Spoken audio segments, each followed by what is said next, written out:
Hello दोस्तों, नमस्कार। आप सभी का हमारे यूट्यूब चैनल पर स्वागत है। तो हम लोग के यूट्यूब चैनल पर चल रही थी क्लास 12th की फिजिक्स, जिसमें हम लोग 2 लेक्चर ऑलरेडी ले चुके हैं। अगर आपने पहले नहीं देखा है तो उसे जाकर आप जल्दी से देख लीजिए।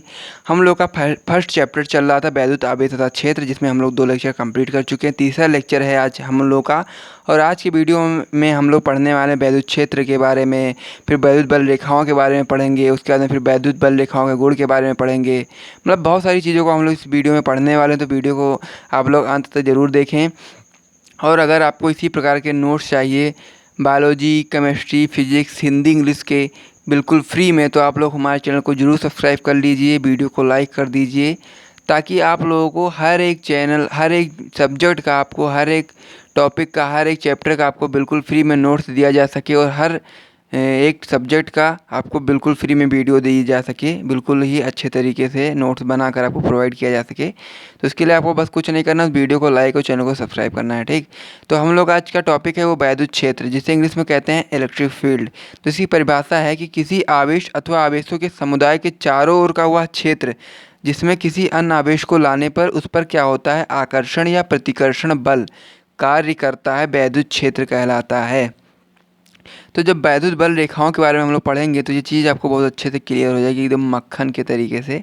इसलिए बिल्कुल भी डाउट मत रखना कोई भी मन में, कोई भी चीज़ हो अगर आप कमेंट बॉक्स में ज़रूर पूछिएगा। तो नोट क्या है, वैद्युत क्षेत्र को हम लोग कैसे प्रदर्शित करते हैं, वैद्युत बल रेखाओं के द्वारा प्रदर्शित करते हैं। कि वैद्युत क्षेत्र है कहीं पर तो हम लोग किसको प्रदर्शित करेंगे, वैद्युत बल रेखाओं के द्वारा, ठीक। तो वैद्युत बल रेखाएं क्या होती हैं हम लोग की, वैद्युत बल रेखाएं जिसे इंग्लिश में कहते हैं इलेक्ट्रिक लाइन्स ऑफ फोर्स क्या होती हैं। तो वैद्युत बल रेखाएं क्या होती हैं, वैद्युत क्षेत्र में खींचा गया वह काल्पनिक। तो वैद्युत क्षेत्र में खींचा गया वह काल्पनिक यानी कि जिसकी हम लोग सिर्फ कल्पना करते हैं, एवं निष्कोण, जिसका कोई कोण वक्र नहीं होता है, जो उस स्थान पर वैद्युत क्षेत्र का लगातार प्रदर्शन करती है। यानी कि निष्कोण होती हैं और उनकी केवल कल्पना की जा सकती है। वो क्या करती हैं, वैद्युत क्षेत्र की लगातार प्रदर्शन करती हैं, ठीक।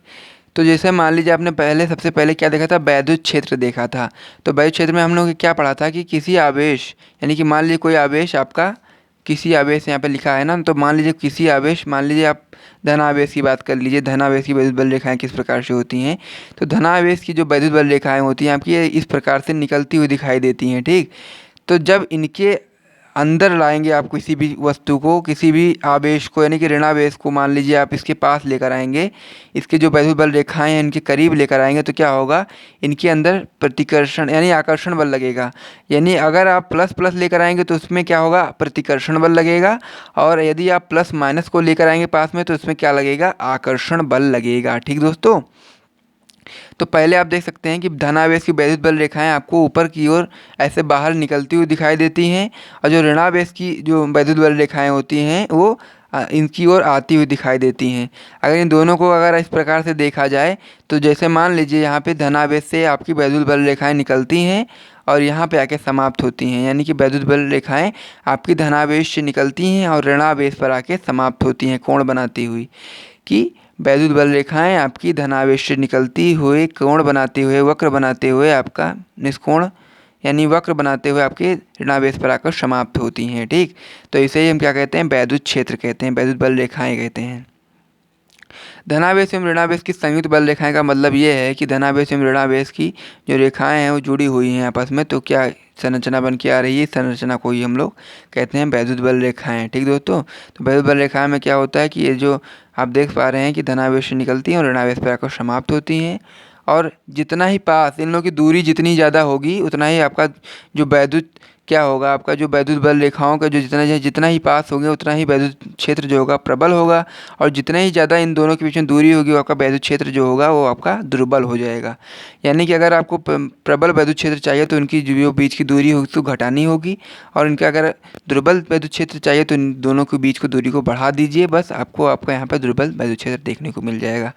तो भैया आप लोगों के एग्जाम में क्या आ जाता है, कुछ कभी कभी आ जाता है कि वैद्युत बल रेखाओं के गुण के बारे में बताइए। तो वैद्युत बल रेखाओं के 2 गुण बहुत ज़्यादा इंपॉर्टेंट हैं, तो उससे ही हम लोग आपको बताते हैं कि 2 गुण आपके क्या क्या हैं। तो पहले इस पेज को हटा देते हैं और नेक्स्ट पेज की ओर चलते हैं। अगर आपने इसे नोट नहीं किया तो आप नोट कर सकते हैं, ठीक दोस्तों, बिल्कुल अच्छे तरीके से ये नोट्स है। तो भैया ये है आपका वैद्युत बल रेखाओं के गुण। तो जैसा कि हमने पहले वीडियो में हमने पहले पेज पे ही बता दिया था आपको कि वैद्युत बल रेखाएं धनावेश से निकलती हैं और वक्र बनाती हुई कहाँ पर जाके समाप्त होती हैं, ऋणावेश पर जाकर के समाप्त हो जाती हैं।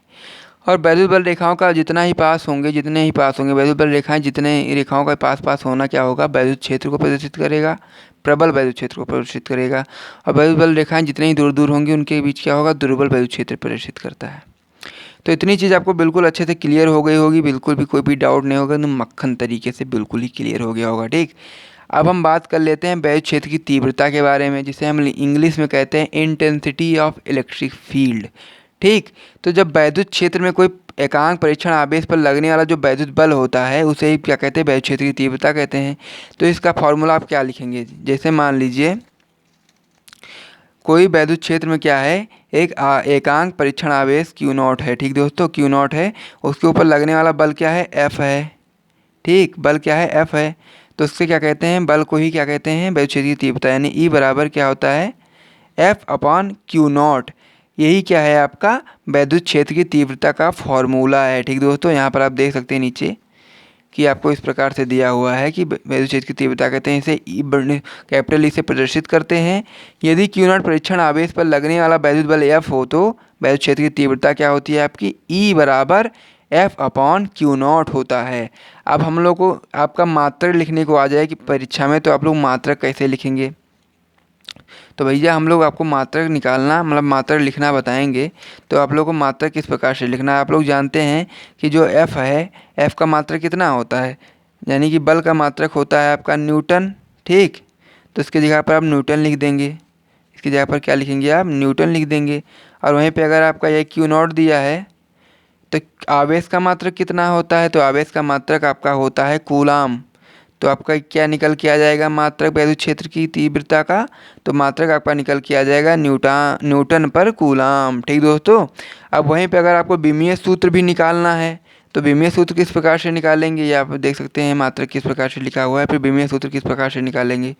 तो विमीय सूत्र निकालने के लिए भी बहुत सारा ईजी सा है कि जैसे मान लीजिए ये आपका F है यानी कि बल है, तो बल का जानते ही आप विमीय सूत्र क्या होता है, वो आपका होता है mLT की पावर -2। ठीक दोस्तों, ये आपका बल का क्या होता है, विमीय सूत्र होती है, विमा होती है। और वहीं आवेश की विमा की बात करें तो वो होता है आपका AT। ठीक, आवेश की विमा कितनी होती है, AT, और बल की विमा कितनी होती है, mLT की पावर -2।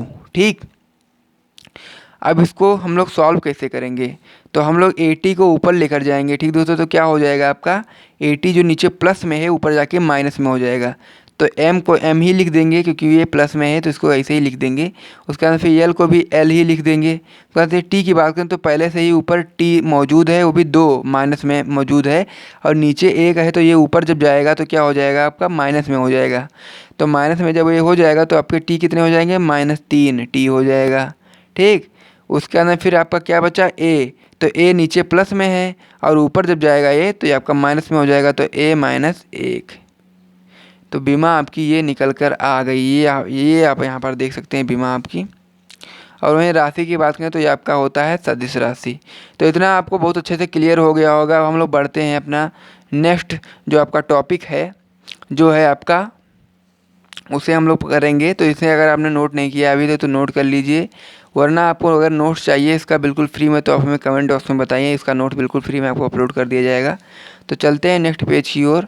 तो हमारा जो नेक्स्ट पेज है उसमें क्या हम लोगों को पढ़ना है, उसमें हम लोग को पढ़ना है बिंदु आवेश के कारण वैद्युत क्षेत्र की तीव्रता, जिसे इंग्लिश में क्या कहते हैं, intensity of electric field due to a point charge.